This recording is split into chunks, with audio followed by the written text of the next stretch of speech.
Desde siempre, el mar ha ejercido una profunda fascinación en las mentes, dando origen a un sinnúmero de historias difundidas por marinos de imaginación encendida. Una de ellas, el enigma del mar y celeste, contribuye a mantener el mito de los barcos fantasmas. El 5 de diciembre de 1872, el Dei Gratias, bajo las órdenes del capitán Morehouse, se encuentra a unos 600 millas de las costas portuguesas cuando se cruza un barco, la Mariceleste, que zizaguea curiosamente y cuyas velas están casi todas desplegadas. Al no responder la nave a las señales, Morehouse lo alcanza y a 3 de sus hombres que suban a bordo. Los marineros recorren la nave que se encuentra desierta y sin sus botes salvavidas. En la bodega descubren 1.700 toneladas de alcohol y víveres para por lo menos 6 meses. El barco está en buen estado a pesar de la gran cantidad de agua acumulada en la entrecubierta y las bodegas. En contraposición, el sextante, el cronómetro y los libros de navegación han desaparecido.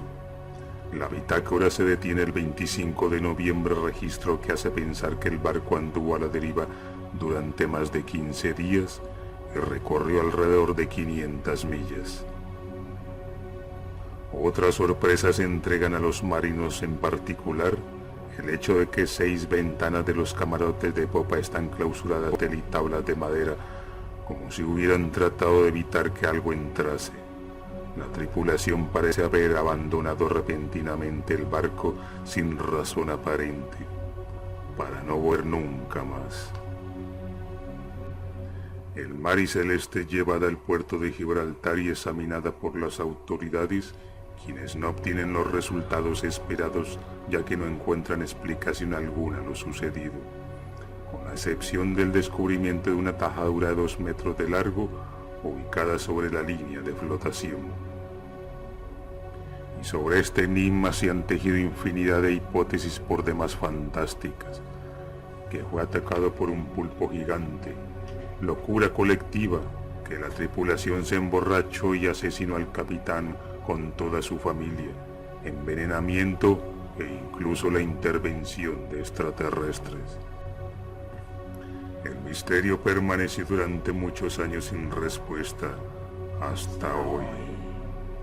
En el año de 1936, un anciano muere en un asilo como tantos que fallecen a tan avanzada edad. No tenía familiares, de su nombre era Taylor, aunque nunca aportó documentos que lo corroborasen. Era conocido por su demasiada retraición en sí mismo, y cada vez que tenía contacto con una persona el miedo se le reflejaba en sus ojos como si estuvieran persiguiéndolo. Lo que llamó el interés de este personaje son los objetos que dejó en su pequeño aposento a la hora de su muerte: un puñado de hojas escritas por él y un antiguo sextante de navegación. En esos escritos él aseguraba que perteneció al Mariceleste y que relataba lo que en realidad sucedió a toda la tripulación aquel fatídico día de noviembre de 1872. He aquí su testimonio. Cuando zarpamos del puerto, el capitán Bridge, quien en este viaje lo acompañaba a su esposa y su pequeña hija, nos advirtió como siempre que esperaba que diéramos todo de nosotros para que el trayecto no hubiera contratiempos y que llegáramos con buen viento a nuestro destino. También nos recalcó que en la bodega, además de los víveres y demás cargamento, había un espacio donde reposaba una carga especial que nadie debía acercarse, ya que era una encomienda delicada de una persona adinerada y representaba un buen dividendo para todos nosotros. Ya en alta mar, y pasados 10 días de navegación, unos marineros que estaban en la bodega provisionándose de víveres para la cocina del barco, se sobresaltaron cuando de una caja gigante ubicada en el cargamento del señor adinerado, se escucharon unos ruidos que no supieron descifrar. Extrañados, de inmediato salieron a avisarle al capitán Bridge de lo sucedido. Intrigado como los demás, el capitán baja a revisar. Se acerca al objetivo y efectivamente oye sonidos como si estuvieran royendo en el interior. ¡Ratas!, se pregunta Jason. Pero si esta caja viene supuestamente cerrada y bien protegida. Frente a ellos y forrada en tela de seda de color carmesí, la estructura luce impecable. En uno de los lados un cartel que se lee: por ningún motivo abrir. Capitán y marineros quedan más que anonadados por tan extraño suceso. Aún así, el capitán decide por lo pronto todo así y ordena seguir con las tareas diarias del viaje. Durante la mañana de aquel día, Bridge queda meditando. Piensa en lo raro de ese cargamento. ¿Por qué estarán pagando tanto por su transporte? ¿Qué eran esos ruidos? ¿Ratas? ¿Un animal grande? ¿Un tesoro? ¿O lo que puede ser peor, una persona? Una y otra vez esas preguntas le rondaban en la cabeza.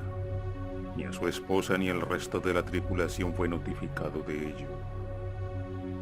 Al caer la tarde, con tantas preguntas encima, el capitán decidió averiguar de una vez por todas el contenido de la encomienda, si no fuera nada normal dejarla tal como estaba en sus primeros días.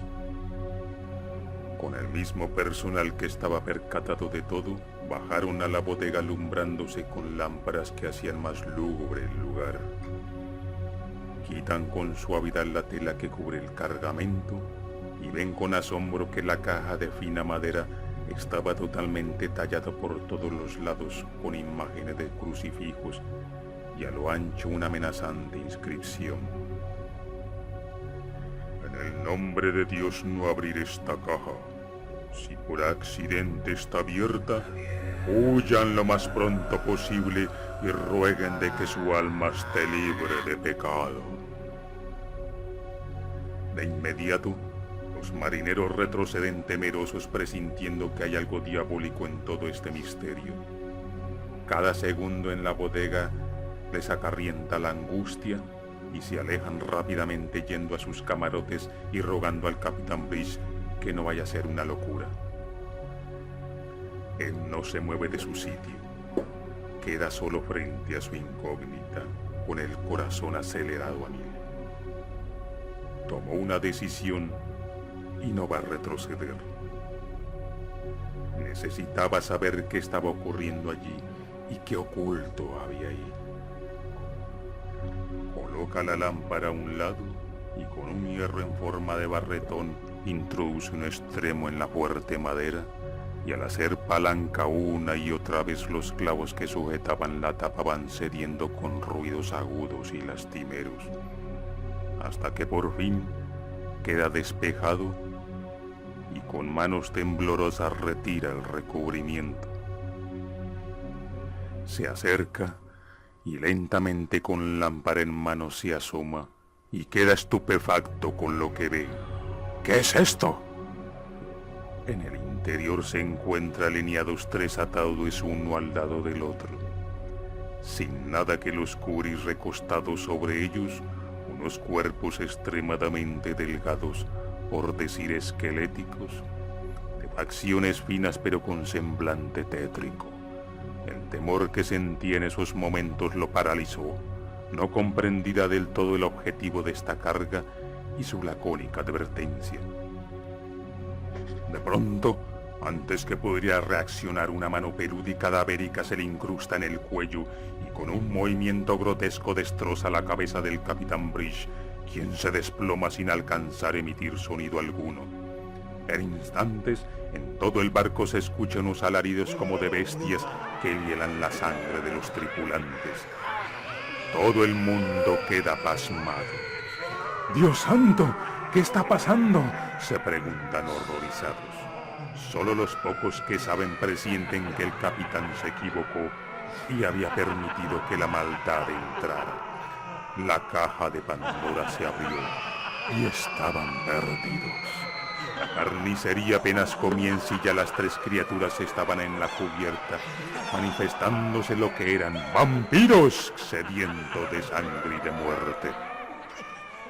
El mar embravecido, una noche sin estrellas y la nave a merced del demonio, Era el fin de una travesía. Todo ser viviente que encontraban eran masacrados por estos vampiros. Varios marineros intentaron tapar las ventanas de sus camarotes con tablas de madera, pero era inútil. Estos seres tenían fuerza sobrehumana y atravesaban todo. Otros que lograron botar los botes salvavidas fueron alcanzados y hundidos con ellos al fondo del océano. Era una escena dantesca.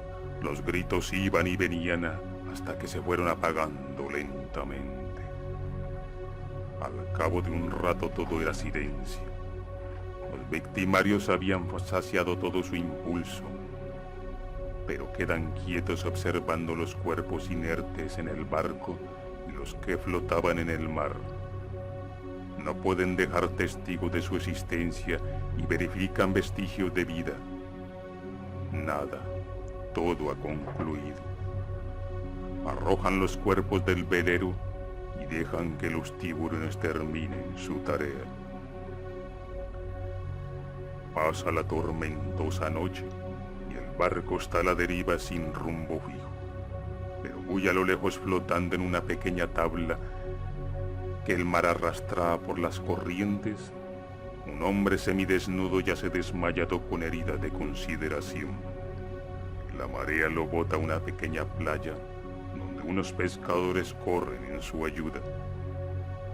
Es llevado al caserío donde le cubren sus heridas y al volver de su letargo, aún con el terror reflejado en su rostro, se niega a decir la verdad y se inventa una historia de que era un bañista en una playa vecina, que las olas lo arrastraron a alta mar y que fue alcanzado por los tiburones. Luego de unos días desapareció del lugar sin dejar rastro. En cuanto se supo del misterio del mar y celeste, la noticia estuvo en primera plana de los diarios del mundo entero, y hasta hoy en día este enigma sigue siendo uno de los más célebres de la historia del mar. No se sabe cómo este náufrago apareció al cabo de muchos años en un asilo de ancianos, quizá escondiéndose de unos fantasmas creados por él, o lo que es más fantástico, es el único testigo de lo que sucedió al que se es denominado el barco maldito. Sus memorias fueron vendidas a un comprador anónimo y nunca más volvieron a aparecer. Por ello muchos investigadores niegan de su veracidad.